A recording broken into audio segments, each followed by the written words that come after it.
Llegó el momento de saludar a uno de los invitados de la fecha. Estamos en comunicación a través de la plataforma Zoom con el economista Jorge Garicoche. Jorge, ¿cómo te va? Muchas gracias por participar nuevamente de Proeconomía y Finanzas. Hola Eduardo, un placer participar siempre del programa. Un gusto en saludar a toda la teleaudiencia del canal Pro. Jorge, queríamos consultarte tu perspectiva respecto a lo que va a ser el año 2025 en materia económica, partiendo de una suerte de cierre del año 2024. ¿Qué te parece que fue lo relevante en términos económicos que estuvimos viendo este año y cómo nos posiciona para el año que viene, Jorge?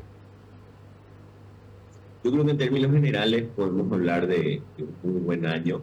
Es cierto que cuando hablamos de ese muy buen año estamos hablando en términos agregados y hemos visto que a lo largo de este periodo hubieron algunas cuestiones que afectaron sectorialmente a algunos grupos en particulares. Uno de ellos podríamos citar que fue el sector de las construcciones, que en algún momento tenía un nivel de morosidad incluso cercano a la morosidad del sector consumo, lo cual indicaba de que ese sector se encontraba con algunos problemas financieros, ¿no? O con las cuestiones que venían afectadas por los pagos, especialmente del sector público, y algunas cuestiones que también afectaban al sector privado, pero que sin embargo, al transcurrir del tiempo, eso fue descendiendo abruptamente, cerrando el año con uno de los niveles de morosidad más bajos. ¿Qué quiero significar con eso? Que cuando uno mira y hace una evaluación del año en términos económicos, uno finalmente evalúa un número, pero ese número detrás tiene toda una dinámica que, no, que durante todo el año no necesariamente fue igual. Ponía el ejemplo ahí de un sector en particular que a inicios de año tuvo ciertas dificultades y que en parte del segundo semestre tuvo una muy buena recuperación. Uno ve el impulso que ha tenido el comercio. El consumo ha sido muy interesante en esta última parte del año. Las ventas han alcanzado unos niveles que parece ser que por fin se encuentra en esto que muchos denominan la nueva normal, porque finalmente se ha superado los niveles de venta que se tenía en el año 2019. Recordemos que después vino la pandemia, la recuperación, la inflación, que terminaron afectando esos niveles comerciales y que parecía ser que esa recuperación no llegaba y que finalmente en el 2024 eso ha superado los niveles que hemos tenido pre-situaciones como las que mencioné. Así que esos son buenos indicadores de cómo ha cerrado el 2024, un crecimiento tal como se esperaba y una inflación incluso en niveles mejores de lo que se había proyectado. Recordemos que se proyectaba una inflación alrededor del 4%, o incluso algunos hablaban por encima de ese nivel. Y bueno, nos hemos encontrado con algunos puntos por debajo, lo cual ha llevado incluso al que el Banco Central en el horizonte mediano mire una nueva meta de inflación.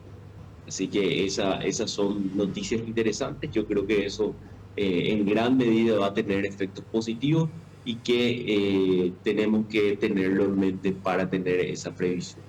El 2025, en cuanto a proyecciones, creo que hay un consenso en que el crecimiento va a estar entre 3,5 y 4%.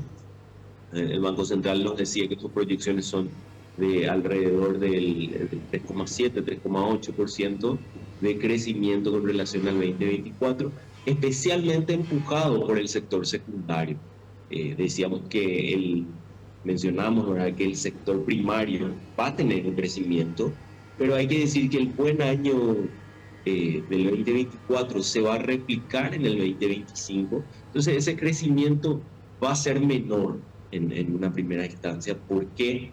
Porque si ya fue bueno en este año y el otro año de vuelta termina siendo en los mismos niveles, el nivel de crecimiento no es significativo. Entonces, no es que va a ser un mal año, quiero aclarar eso, sino que para nada lo que se está previendo, siempre y cuando se cumplan las condiciones climáticas, se espera una muy buena cosecha de los principales rubros del Paraguay. Un poco ese crecimiento que se espera tenga ese sector primario va a venir dado un poco por lo que pueda ser el crecimiento del sector forestal y un poco de algunos rubros como el maíz o el trigo. Entonces, también ese empuje que viene teniendo la ganadería, especialmente el sector porcino. Pero el crecimiento significativo, ese gran empuje que se espera que exista en el 2025, va a ser por la incidencia del sector secundario. Ese sector secundario que tiene que ver principalmente con las manufacturas, y esas manufacturas a su vez tienen que ver con ese movimiento y esa dinámica que vienen teniendo las maquilas, que año tras año vienen teniendo unos niveles récords de exportaciones vía este régimen, y con el crecimiento que se espera se dé en Argentina y que también se siga sosteniendo en el Brasil, aunque en menor ritmo con relación a años anteriores, estaría también empujando un poco esa mayor integración y esa mayor conexión con el país, ¿verdad? Lo cual hace suponer o generar la hipótesis de que podría sostenerse un crecimiento a partir de ese segmento, de ese sector. Por su parte, los comercios, el sector financiero y todo lo que sean los servicios, también se espera un crecimiento, quizás un crecimiento un poco más moderado que el sector secundario, pero con un crecimiento en sí que se estaría dando también como derivación de los sectores que habíamos mencionado.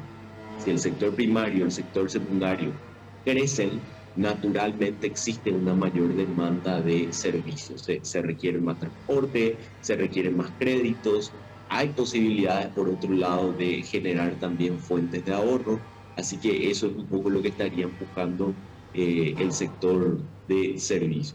Siempre mencionamos esto, Eduardo, que para que este crecimiento realmente se pueda sentir en el bolsillo de todos los paraguayos, todavía tenemos muchas cosas que hacer. Así que hoy podemos hablar de estas cosas porque estamos creciendo. El hecho de que crezcamos es bueno y nos permite pensar cómo ir solucionando los otros grandes problemas y desafíos que tenemos. Distinto hubiese sido la situación si no estábamos creciendo. Jorge, tal vez las principales incertidumbres sobre lo que podría pasar en el año 2025 se ubican en el terreno internacional, lo que puede estar ocurriendo con las tasas de interés con Estados Unidos, en el plano regional lo que puede estar ocurriendo tal vez con Brasil. Son cuestiones que serían tal vez la de mayor incertidumbre, ya que en el plano local ya estuviste viendo, estuviste repasando, tenemos proyecciones bastante positivas y muy pocas nubes dentro de lo que es el panorama. Asimismo, sabemos que las situaciones que suceden alrededor del mundo terminan impactando en las economías, y la economía paraguaya no ha escapado de eso. Creo que una de las cuestiones en las cuales vamos a estar mirando todos esta primera parte del 2025, en el primer trimestre, va a ser un poco de qué manera se desarrollan las políticas que pudiesen llevarse en los Estados Unidos a partir de la asunción de Donald Trump. Recordemos que él tiene, en el discurso, tiene un par de ideas que las ha venido desarrollando durante su campaña y de la cual sigue hablando, y de materializarse yo creo que habría algunas presiones, especialmente sobre la tasa de interés y en algunos casos también sobre la inflación. Digo de todo porque hoy Estados Unidos se encuentra en una situación muy distinta a la que se encontraba en años anteriores, un país que viene creciendo, crecimiento muy bajo, pero creciendo al fin. Ahora bien, cuando uno mira los gastos de su componente del gasto público, se encuentra que anteriormente defensa y los pagos de seguridad social o seguridad médica eran los que ocupaban los primeros lugares. Hoy, el que ocupa el primer lugar en términos proporcionales del presupuesto de los Estados Unidos es el pago de la deuda. O sea, es decir, la deuda en los Estados Unidos ha venido creciendo. Y un poco con el plan que nos presenta Donald Trump, se ve que existirían muchas exigencias y requerimientos de financiamiento para los planes que tiene, pero por otro lado, se prevén recortes de impuestos, recortes de impuestos corporativos y aumentos de impuestos al comercio exterior, lo cual hace suponer de que probablemente exista de llevarse a cabo esto una menor recaudación y por otro lado mayor gasto. Eso significa un mayor déficit. Y un mayor déficit se ve trasladado a las tasas de interés y esas tasas de interés eh, en una moneda que básicamente es la moneda predominante en el mundo, el dólar, terminaría afectando también a los mercados financieros emergentes. Finalmente el mundo negocia en esa moneda, el mundo se financia en esa moneda, así que algún impacto podría haber por eso. Mencionaba también la cuestión de la inflación global, y esto un poco porque eh, dentro de las políticas que señala Donald Trump se encuentra el hecho de sacar a 11 millones de migrantes en los Estados Unidos. Migrantes que de algún u otro modo hoy están realizando alguna actividad económica, en algunos casos de manera eh, informal y en otros muchos casos incluso de manera formal.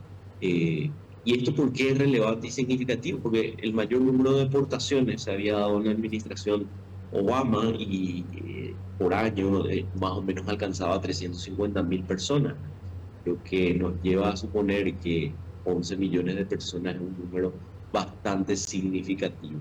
Y mencionaba esto, ¿qué impacto podría tener en la inflación? Hoy la inflación a nivel global parece ser que está siendo controlada.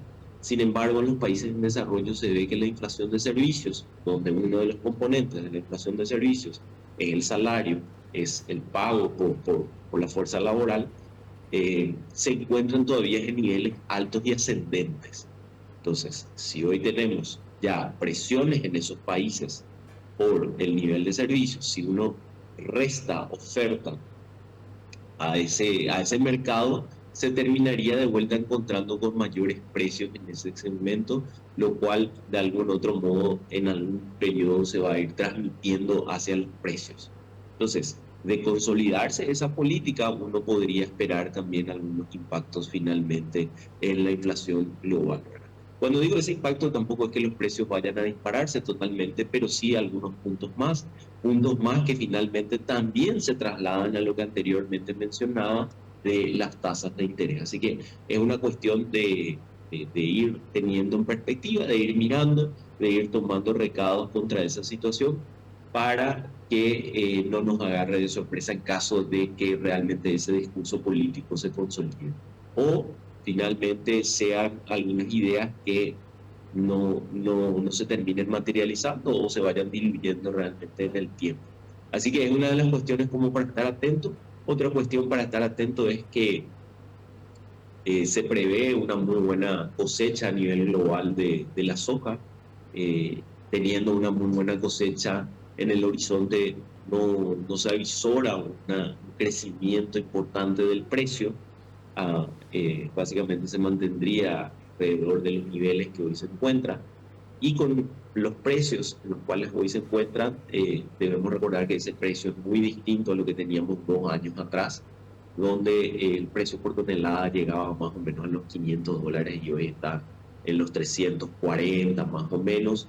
Es decir, hay una diferencia importante de aquello que Paraguay y la región está vendiendo al mundo.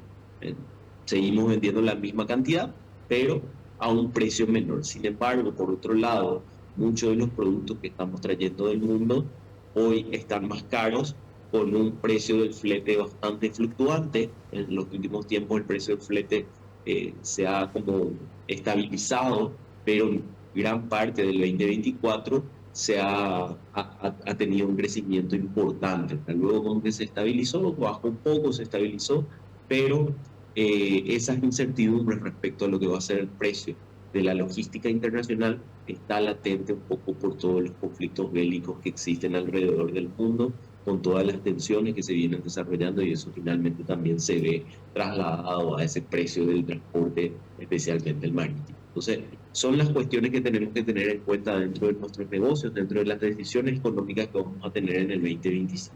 Hay factores que nos podrían empujar a un dólar un poco más alto. Hay algunos riesgos, como mencionaba, en el costo del transporte, que nos tienen que hacer pensar en las estrategias de coberturas que podamos llegar a tener en los comercios y en los negocios que desarrollemos. Jorge, te agradecemos muchísimo el tiempo y el análisis. Estamos en comunicación. Un gusto, Eduardo.